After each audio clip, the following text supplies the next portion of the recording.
이제 오늘은 남은 성경 부분을 잘 마무리하려고 합니다. 시간 내에 잘 끝낼 수 있기를 바랍니다. 데살로니가 전서 후서부터 하도록 하겠습니다. 데살로니가 전서는 사도 바울이 선교 여행, 2차 선교 여행 중에 고린도에서 기록한 편지입니다. 주후 52년경쯤. 네. 우리가 잘 알다시피 선교 여행 중에 2차 때는 주로 고린도 교회에서 사역을 1년 반 정도 했고, 3차 때는 그 소아시아 지역의 에베소 교회에서 3년간 머물면서 교회를 세웠습니다.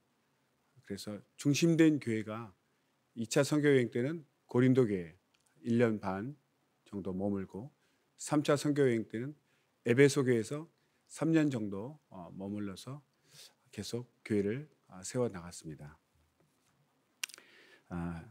데살로니가라는 그 도시가 그 당시 인구가 약 50만 정도고 항구 도시, 굉장히 번화한 곳이었죠. 그래서 성경에도 대만은 세상을 사랑하여 데살로니가로 갔다는 표현이 나옵니다. 그러니까 데살로니가가 유럽, 그 당시에 이제 마게도냐 지역이죠. 거기에 번화한 도시였습니다. 그러니까 그때 도시 하면 세상 문화를 잘 나타내는 곳으로 우리가 알 수 있습니다. 디모데후서 4장 10절을 보면 대만은 이 세상을 사랑하여 나를 버리고 데살로니가로 갔고, 그레스게는 갈라디아로, 디도는 달마디아로 갔고, 이렇게 데살로니가로 갔다는 표현이 있습니다. 예나 지금이나 도시가 사람 살기에는 굉장히 편하고 좋죠.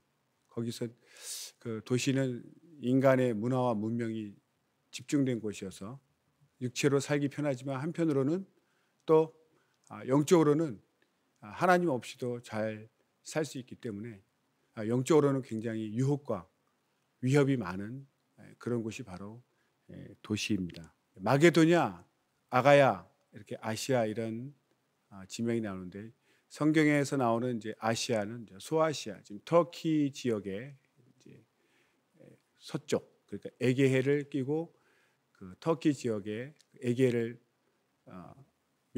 면한 지역, 7개 교회, 요한계시록에 나온 7개 교회가 있는 그 지역이 아시아 지역이고, 지금의 그리스 지역 중에 가장 남쪽 아덴이라고 하죠. 또 고린도, 이 도시가 있는 지역이 이제 아래쪽이 그리스 반도 남쪽, 아래쪽이 이제 아가야 지역이고, 그 바로 위에 북쪽 빌립보, 또 바울이 쫓겨다녔던 그 베레아, 데살로니가, 이런 도시가 있는 곳이 바로 이제 마게도냐, 지금 말하면 마케도니아죠. 마게도냐 지역이 되겠습니다. 이탈리아 로마는 좀 더 서쪽에 있고요. 그래서 그 지역적인 또 형태를 잘 알면 좋을 것 같습니다. 데살로니가 전서에서는 교회 내부에 분쟁이 없이 조용하고 교회가 교인들의 믿음을 칭찬하는 내용이 있습니다. 그런데 데살로니가 후서에 가면 그 종말론 때문에 교회가 굉장히 시끄럽고 소란스러운 내용이 주로 있습니다. 왜 그러냐면 이제 주의 재림에 대해서 사도 바울이 얘기했는데, 이것을 이제 잘못 오해한 겁니다. 주의 재림은 우리가 알 수 없을 정도로 순식간에 갑자기 임한다, 이렇게 표현한 것을 곧 오실 것이다, 임박한 것으로 곧 오신다라고 오해를 한 거죠. 뜻이 다르죠.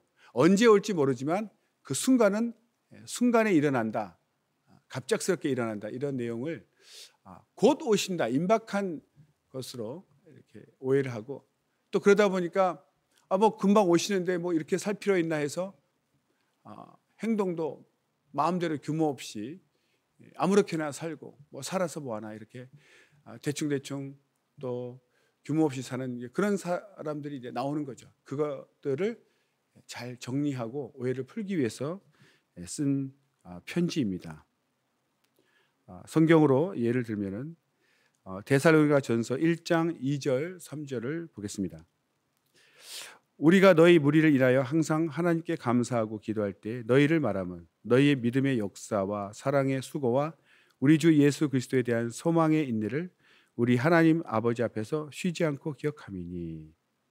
또 1장 7절에 그러므로 너희가 마게도냐와 아가야 모든 믿는 자의 본이 되었는지라. 이렇게 데살로니가서 1장에서는 데살로니가 교인들의 믿음을 칭찬하는 것을 볼 수 있습니다. 그리고 이제 5장 2절 3절 보겠습니다. 주의 날이 밤에 도적같이 이룰 줄을 너희 자신이 자세히 알미라. 저희가 평안하다 안전하다 할 그때 잉태된 여자에게 해산 고통의 이름과 같이 멸망이 호련히 저에게 이르리니 결탄코 피하지 못하리라. 그러니까 여기 보면 이제 도적같이 호련히 이제 갑자기 임한다는 거죠. 갑자기. 도적이 뭐 알리면서 들어오지 않죠. 몰래 들어오죠. 그러니까 눈치채지 못한다. 잘 알 수 없다. 이런 뜻으로 주님의 재림을 설명했는데 곧 온다. 금방 오신다. 이렇게 오해를 했다는 겁니다. 그래서 데살로니가 후서 이제 편지를 썼죠. 2장 1절에서 4절을 읽어보겠습니다. 형제들아 우리가 너에게 구하는 것은 우리 주 예수 그리스도의 강림하심과 우리가 그 앞에 모임에 관하여 혹 영으로나 혹 말로나 혹 우리에게서 받았다는 편지로나 주의 날이 이르렀다고 쉬 동심하거나 두려워하거나 하지 아니할 그것이라. 누가 아무렇게 하여도 너희가 미혹하지 말라. 먼저 배도하는 일이 있고 저 불법의 사람 곧 멸망의 아들이 나타나기 전에는 이르지 아니하리니 저는 대적하는 자라 범사에 일컫는 하나님이나 숭배함을 받는 자 위에 뛰어나 자존하여 하나님 성전에 앉아 자기를 보여 하나님이라 하느니라. 그러니까 주의 날이 이르렀다고 쉬 동심하거나 두려워하지 아니할 그것이라. 그러니까 주의 날이 이르렀다, 곧 온다 이렇게 오해하지 말라는 것이죠. 그 이유로서 항상 순서가 있는데 주님이 다시 오기 전에는 먼저 배도하는 일이 있을 것이다. 그러니까 멸망의 아들이 이 땅에 정말 하나님이라 하는 높은 자들이 있을 텐데 그들보다 더 뛰어나게 자신을 높이고 하나님 자리에 그 성전에서 그 하나님 자리에 자기가 앉아서 자기가 하나님이다 이렇게 말하는 멸망의 아들이 나타나고 배도하는 일이 먼저 있을 것이다. 그 후에 주님이 임하실 것이니 그 증거를 보면서 살펴야 된다. 바로 임박한 것이 아니다 이런 뜻이죠. 그리고 데살로니가 후서 3장 6절 형제들아 우리 주 예수 그리스도의 이름으로 너희를 명하노니 규모 없이 행하고 우리에게 받은 유전대로 행하지 아니하는 모든 형제에게서 떠나라. 여기서 규모 없이란 말은 이제 헬라어로 아탁토스라고 하는데 게으르다, 뭐 무질서하다, 또 불규칙, 불순종, 제멋대로 그렇게 생활하는 사람이 나타났다는 겁니다. 뭐 주님 금방 오시니까 내가 뭐 이렇게 열심히 살 필요 있나 이렇게 해서 일도 안 하고 제멋대로 사는 거죠.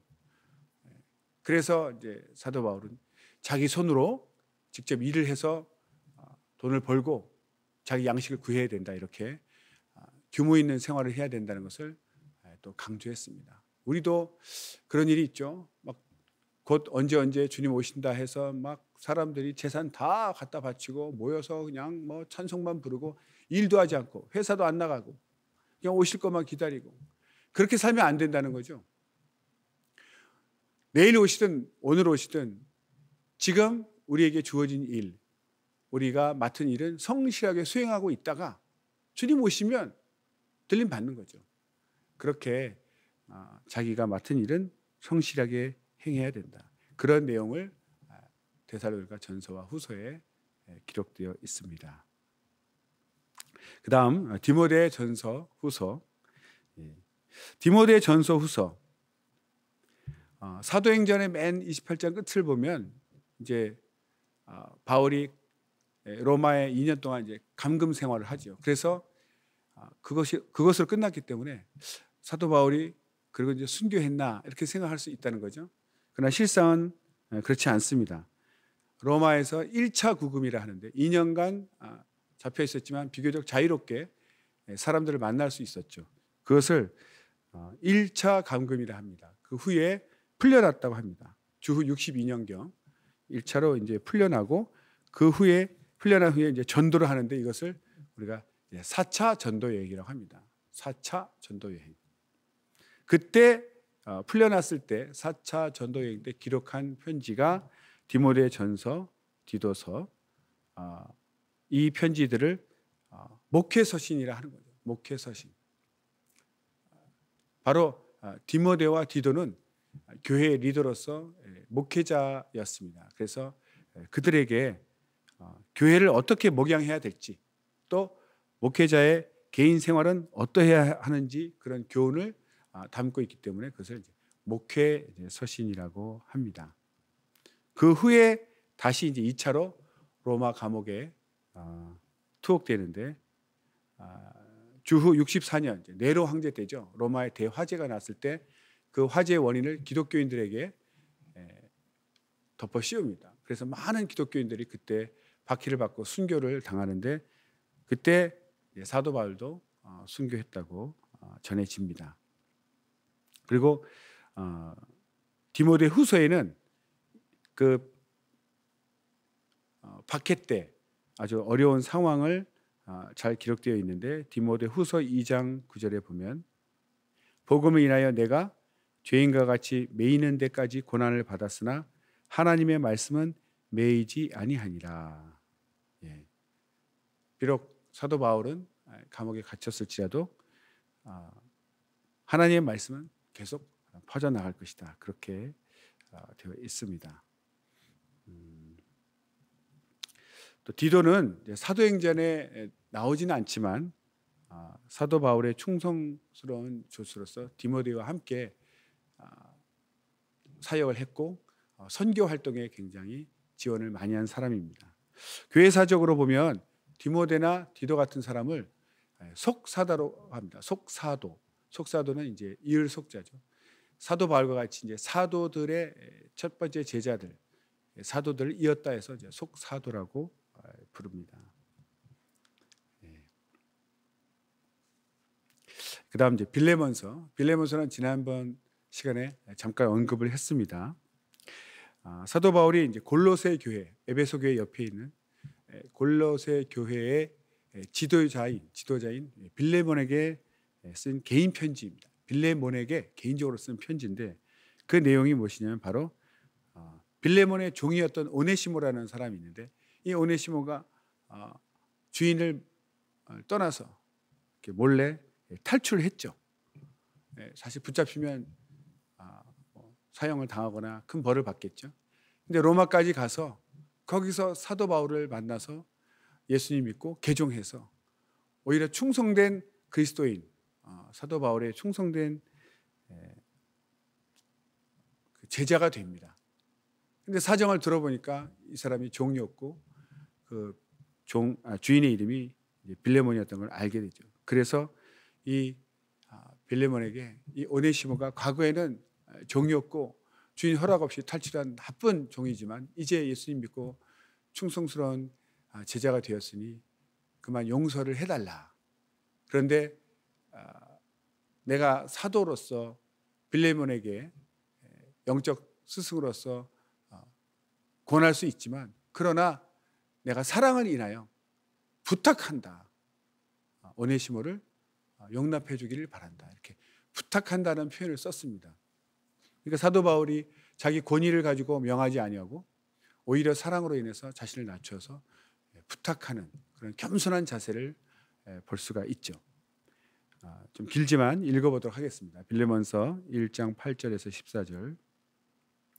이러므로 내가 그리스도 안에서 많은 담력을 가지고 내게 마땅한 일로 명할 수 있으나 사랑을 인하여 도리어 간구하노니 나이 많은 나 바울은 지금 또 예수 그리스도를 위하여 갇힌 자 되어 갇힌 중에서 낳은 아들 오네시모를 위하여 내게 간구하노라. 저가 전에는 내게 무익하였으나 이제는 나와 내게 유익함으로 내게 저를 돌려보내노니 저는 내 신복이라. 죄를 내게 머물러 두어 내 복음을 위하여 갇힌 중에서 내 대신 나를 섬기게 하고자 하나 다만 내 승낙이 없이는 내가 아무것도 하기를 원치 아니하노니 이는 너의 선한 일이 억지같이 되지 아니하고 자의로 되게 하려 함이로라. 네. 로마 1차 감금 때 쓰여진 옥중 서신 중에 하나죠. 그러니까 감금 생활, 로마 1차 감금 때 감금 생활했지만 사람들을 만날 수 있었고 또 말씀을 전할 수 있었죠. 그때 오네시모가 사도 바울을 만나서 거기서 변화된 거죠. 그래서 갇힌 자 중에 낳은 아들이다, 믿음의 아들이다, 이렇게 표현을 합니다. 그래서 오네시모가 나를 계속 돕게 하고 싶지만 당신의 종인 걸 알았기 때문에 모른 척 할 수 없고 이제는 알려서 정식으로 용서를 받고 정식으로 자유함 가운데 나를 섬길 수 있도록 허락을 해달라, 용서해달라, 그런 편지가 되겠습니다. 참 사도임에도 불구하고 굉장히 겸손한 자세로 간구하는 모습, 우리가 영적 지도자일지라도 권위가 있다 할지라도 권위적으로 나가지 아니하는 겸손한 자세를 우리가 태도를 배워야 할 것입니다. 다음은 이제 히브리서입니다.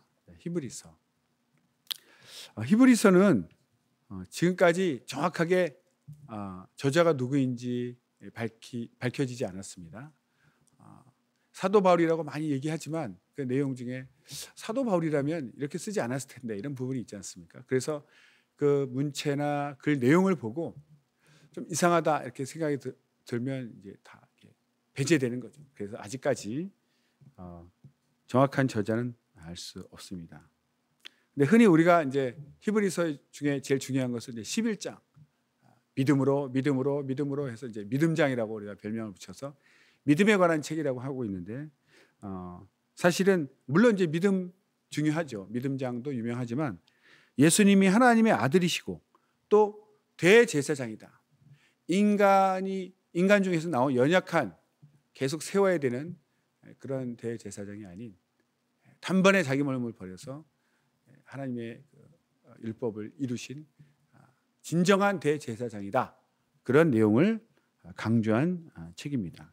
그래서 이 히브리서는 유대인 중에 그리스도인이 된 이방인 출신이 아닌 유대인 중에 그리스도인이 된 유대인 그리스도인들에게 보낸 편지라고 우리는 봅니다. 그 내용을 우리가 한번 또 말씀으로 찾아보겠습니다. 히브리서 1장 1절에서 5절. 히브리서 1장 1절에서 5절. 옛적의 선지자들로 여러 부분과 여러 모양으로 우리 조상들에게 말씀하신 하나님이, 여기 보면 우리 조상들에게 말씀하신 하나님이라고 나오죠.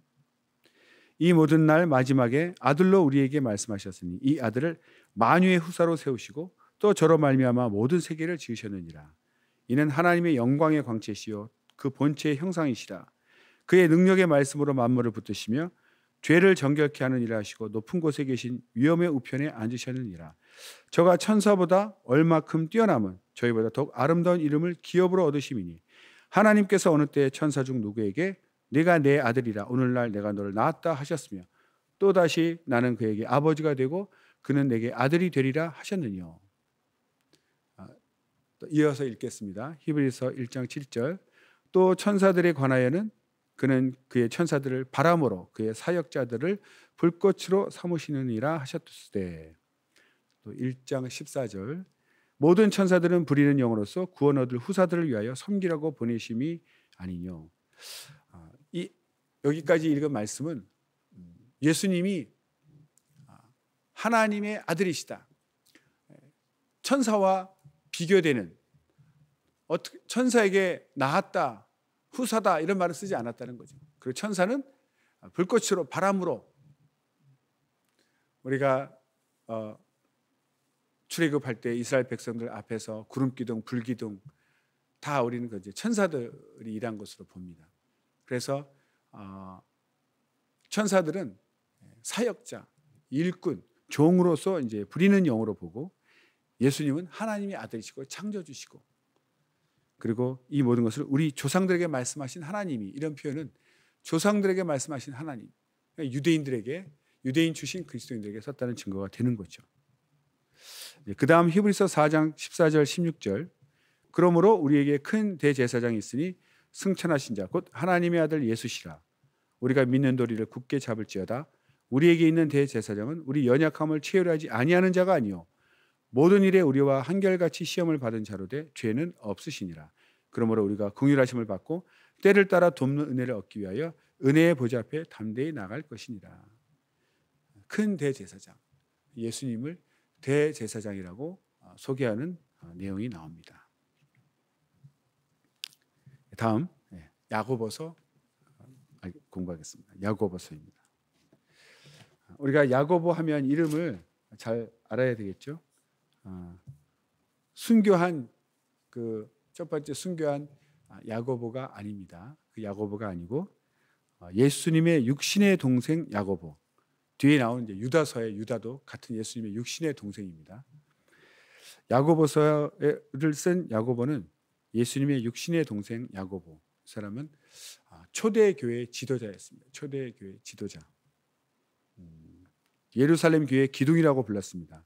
갈라디아서 2장 9절을 보면 또 내게 주신 은혜를 알므로 기둥같이 여기는 야고보와 게바와 요한도 나와 바나바에게 교제 약속을 하였으니 이는 우리는 이방인에게로 저희는 할례자에게로 가게 하려 함이라.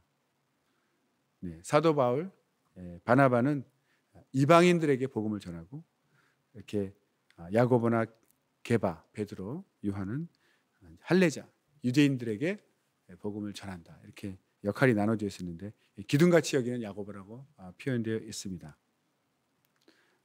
주로 예루살렘을 근거지로 활동했기 때문에 예루살렘으로 기록된 것으로 봅니다. 흩어진 유대인 그리스도인들에게 보낸 편지로 봅니다. 야고보도 처음에는 얼마나 당황했겠습니까?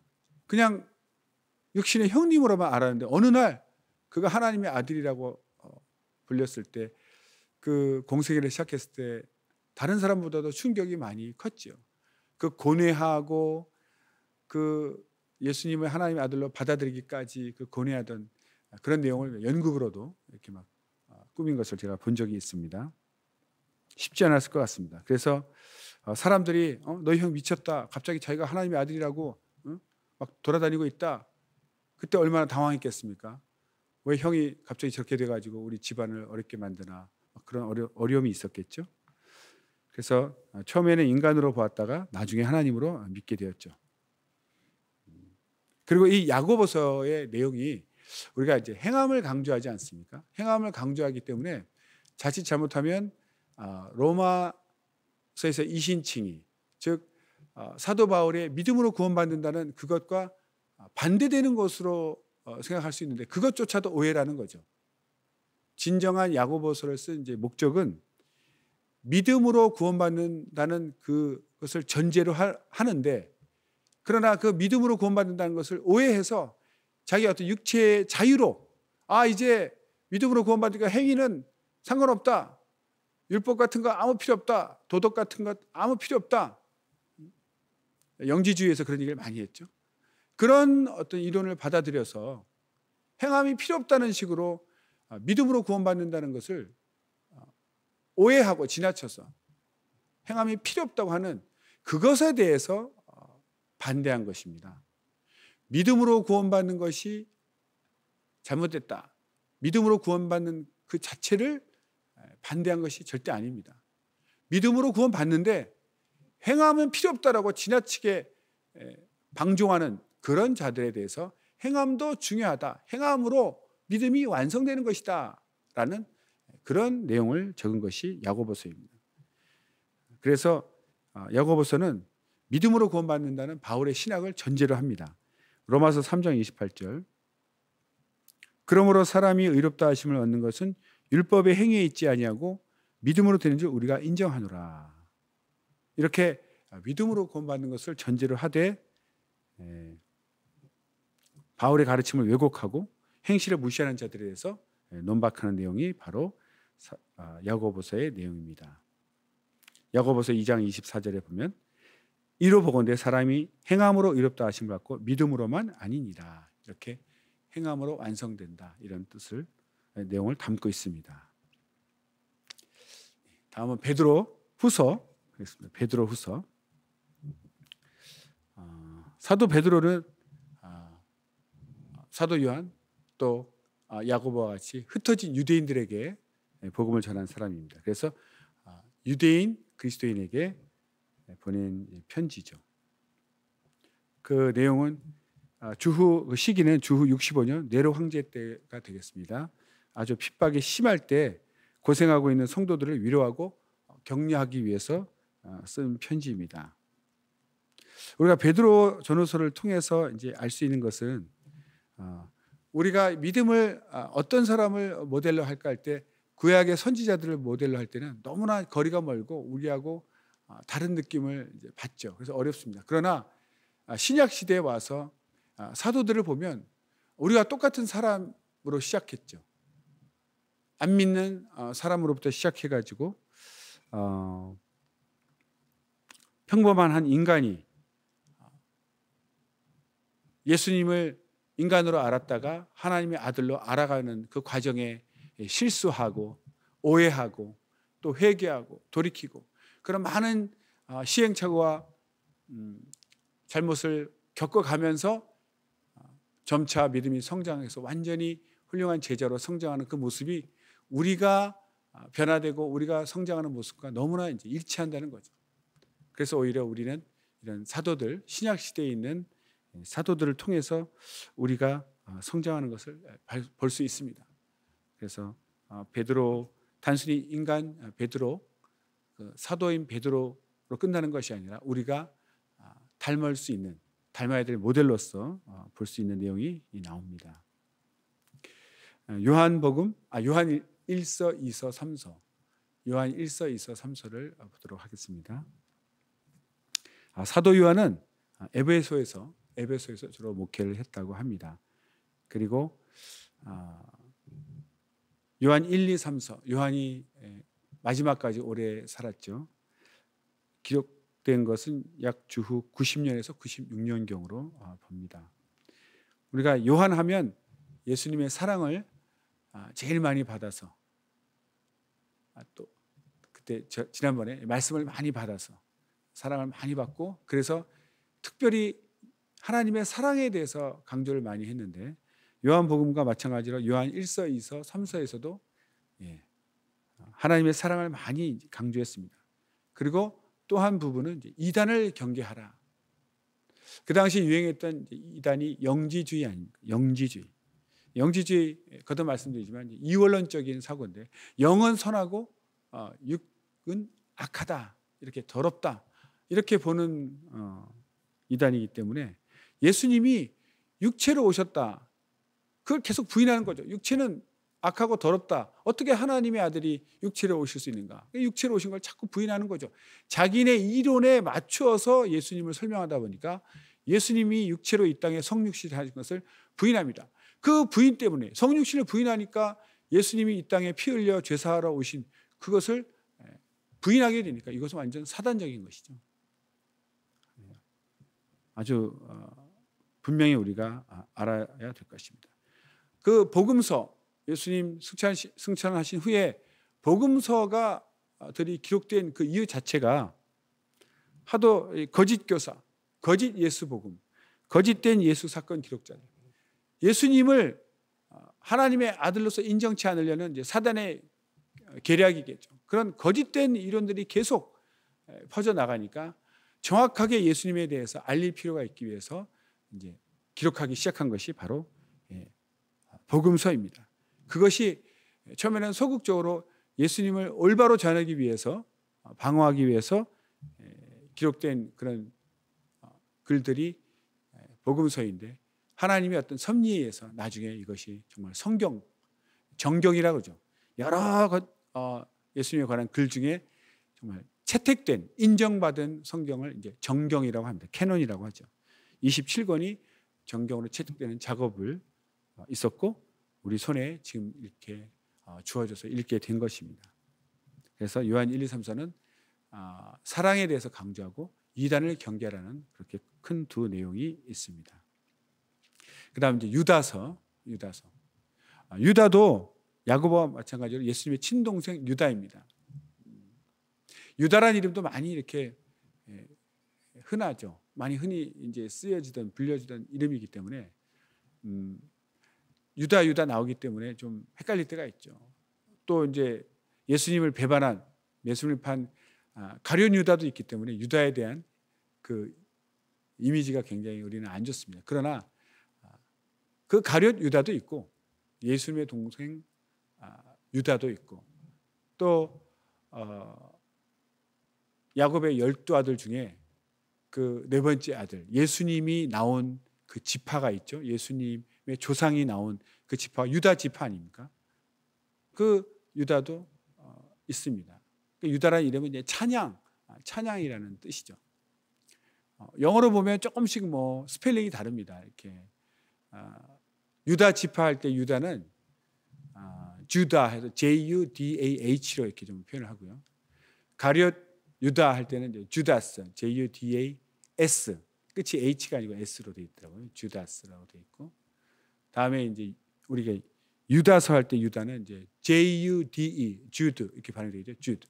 이게 좀 스펠링이 다른데 이제 한국말로는 다 유다 이렇게 똑같이 쓰다 보니까 조금 헷갈릴 수 있지만 다른 사람입니다. 유다서도 마찬가지로 이단을 경계하라는 내용이 계속 나옵니다. 영지주의 이단이죠. 예수님의 동생이 처음에는 예수님 믿는데 어려웠겠지만 일단 믿고 나서 확신이 변화된 다음에는 그래도 예수님에 대해서 누구보다 가까이 살았기 때문에 굉장히 큰 어떤 역할을 했습니다. 권위도 있었고 기록된 시기는 주 64년 요한계시록이 기록된 같은 시기로 봅니다. 내용을 보면 이단의 형태도 매우 이렇게 교묘하게 발전된 것을 볼 수 있는데 성경으로 보겠습니다. 유다서 1장 4절 이는 가만히 들어온 사람 몇이 있습니다. 저희는 옛적부터 이 판결을 받기로 미리 기록된 자니 경건치 아니하며 우리 하나님의 은혜를 도리어 세격거리로 바꾸고 홀로 하나이신 주제 곧 우리 주 예수 그리스도를 부인하는 자니라. 또 1장 19절 이 사람들은 당을 지는 자며 육에 속한 자며 성령은 없는 자니라. 그러니까 이제 가만히 들어왔다, 몰래 들어왔다는 뜻입니다. 몰래 잠입을 해서 그 안에서 작업을 하는데 당을 짓고 자기 사람들을 만드는 거죠. 교회에 보면 꼭 그런 사람이 있습니다. 당을 짓는 사람. 근데 당을 짓는 사람이 자 내가 당수입니다 이렇게 해서 당을 짓는 것이 아닙니다. 좀 유별나게 너무 잘해주는 거예요. 굉장히 잘해주니까 순진한 그리스도인들, 순진하고 단순하죠. 잘해주니까 고마우니까 금방 그 사람에게 마음을 주고 그 사람을 믿고 신뢰합니다. 잘해주니까, 도와주니까. 그런데 그런 자들 중에 물론 순수하게 은혜를 받아서 잘해주는 사람도 있지만 사심으로 자기 사람을 만들기 위해서 베푸는 사람도 있다는 거죠. 그래서 자기 사람을 만든 후에 자기가 뭐 어려움에 처했다 나를 도와달라 해서 자기가 나서지 아니하고 자기를 신뢰하고 자기를 따르는 자들을 대신 이용해서 자기 목적과 꿈을 이루려는, 그래서 사람들을 포섭하는 거죠. 근데 겉으로 나타나는 행위가 너무나 비슷하기 때문에 쉽게 잘 속습니다. 그러나 자세히 이렇게 우리가 알게 되면 이 사람이 사심으로 하는지, 그리고 자신을 은근히 높이고 자기가 또 뭐 억울하게 당한 것처럼 이렇게 자신을 막 동정을 유발하고, 그럼 뭔가 이렇게 자기를 또 떠나지 못하게 하고 자기 옆에 있어야 되고 이렇게 뭔가 자기 사람을 만드는, 당을 짓는 그런 냄새가 납니다. 잘 보면 우리는 그런 사람을 조심해야 됩니다. 이런 사람은 하나님과 상관이 없습니다. 성령도 없고 육에 속한 자다. 자기 개인의 어떤 육신의 욕망, 육신의 목적을 이루기 위해서 사람들에게도 잘해주는 거죠. 자기 사람 만들려고. 심지어는 하나님의 은혜를 세격거리로. 하나님의 은혜가 무엇입니까? 우리가 믿음으로 구원받고 죄사함 받았다는 것을 이제 우리는 지옥 가지 않는다, 마음대로 살아도 된다, 이래서 육체의 가장 큰 욕망 중에 돈, 명예, 뭐 권세, 또 음란 이런 것이 있지 않습니까? 그러니까 소위 이 섹스교라는 것도 있지 않습니까? 마음대로 혼잡하게 정말 그 가정을 거룩하게 지키고 침소를 거룩하게 지키라는 말씀도 있는데 그냥 부부간에도 그 질서를 지키지 아니고 혼음하고 이 사람 전 사람 막 자기 육체의 그 음욕을 따라서 혼잡하게 아주 더러운 하나님의 은혜를 그렇게 방종거리로, 세격거리로 바꾼다는 거죠. 괜찮다. 우리는 이제 지옥 가지 않는다. 이런 식으로. 그러니까 욕망, 욕구를 마음대로 풀어버린 겁니다. 그리고 하나님 아들 예수 그리스도를 결국 부인하게 되죠. 그 정도 되면 양심이 화인 맞아서 예수님 믿을 담력도 없습니다. 예수님도 다 버리고. 처음부터 이 사람들은 성령도 없고, 성령 받은 자들이 그런 일을 할 수가 없죠. 성령도 없고, 오직 그 그리스도인들이 그 은혜 안에서 자유를 얻었다니까 그 자유를 탐내서 자기 육신의 욕심을 이루려는 것으로 삼아서 그걸 이루려고 하는 거죠. 그런 자들을 경계하는 겁니다. 영지주의가 무서운 것이 영은 거룩하다지만 육체는 악하다, 더럽다. 그것으로 끝나는 것이 아니라 그러니까 더러운 육체는 마음대로 어차피 버려진 것 상관없다. 우리는 영만 구원받으면 되니까 육체는 죄를 지어도 상관없다 해서 오히려 죄 짓는데 자유함을 줘서 마음껏 죄 짓는 거죠. 그래서 위험한 것입니다. 기독교의 원수가 되는 거죠. 마지막 요한계시록입니다. 사도 요한이 pat모섬에서 유배 생활할 때 말세 일어날 일들을 환상 중에 받고 기록한 것입니다. 주후 85년에서 96년 정도로 봅니다. pat모섬인가 보다 하지만 이제 지도에 보면 이제 에베소 교회가 있는 소아시아가 있고 서쪽에 그리스, 아가야와 마게도냐가 있죠. 그 사이에 그 지중해 중에 그 사이에 낀 바다를 에게해라고 합니다. 에게해 유명하죠. 에게해. 그 에게해 중에 에베소 그 해안가에 조그만 섬 있는데 거기 섬 이름이 pat모섬입니다. pat모섬. 예. 거기서 이제 노역을 했죠. 그 당시가 기록한 당시가 로마가 공공연히 기독교를 박해할 때 아주 박해가 심할 때 기록되었는데 우리가 보통 박해하면 첫 번째 대박해는 네로 황제 때 그 로마의 대화재가 났을 때 기독교인들에게 화재 원인을 덮어 씌우고 박해했던 때 그때가 우리가 큰 박해 첫 번째 박해를 하는데 사실 그 후에 더 큰 박해가 있었습니다. 네로 황제가 워낙 악명이 높기 때문에 유명하지만 그 후대에 도미티아누스 황제 때 그때는 대대적으로 박해가 있었다고 합니다. 그리고 그 사람은 이제 박해할 때 뭐냐면 자신을 하나님 신격화하려고 하는데 그리스도인들은 따르지 않지 않습니까? 하나님만 섬기기 때문에. 그러니까 그리스도인들이 눈에 가시가 되니까 핍박하는 겁니다. 짐승의 우상을 섬기기를 거부했기 때문에 박해를 받았다는 이야기는 자신을 신격화하는 자신을 신격화해서 로마 황제를 인간인데도 불구하고 우리 주, 우리 신으로 부르도록 명령했습니다. 도미티아누스 황제가 자신을 신격화하는 거죠. 그래서 그것을 거부한 교회를 핍박하는데 그것을 물리치고 그 핍박을 이겨내고 물리친 것에 대해서 교회를 위로하기 위해서 쓴 것이다. 이렇게 기록되었습니다. 계시록 20장 4절을 보면 또 내가 보좌들을 보니 거기 앉은 자들이 있어 심판하는 권세를 받았더라. 또 내가 보니 예수의 증거와 하나님의 말씀을 인하여 목배임을 받은 자의 영혼들과 또 짐승과 그의 우상에게 경배하지도 아니하고 이마와 손에 그의 표를 받지도 아니한 자들이 살아서 그리스도로 더불어 1000년 동안 왕노릇하니. 이제 계시록이 일어날 일에 대해서 기록을 했지만 그 당시에도 이미 과거부터 계속해서 자신을 신격화하고 높아지려고 하는 자들에 의해서 그리스도인들은 핍박을 받는 것입니다. 우리 주님이시다, 우리의 신이시다 불러야 되는데 절대로 그리스도인은 두 신을 섬길 수 없죠. 오직 예수 그리스도만 섬기기 때문에 거부하면 결국 목배임을 당하고 순교하게 되는 것이죠.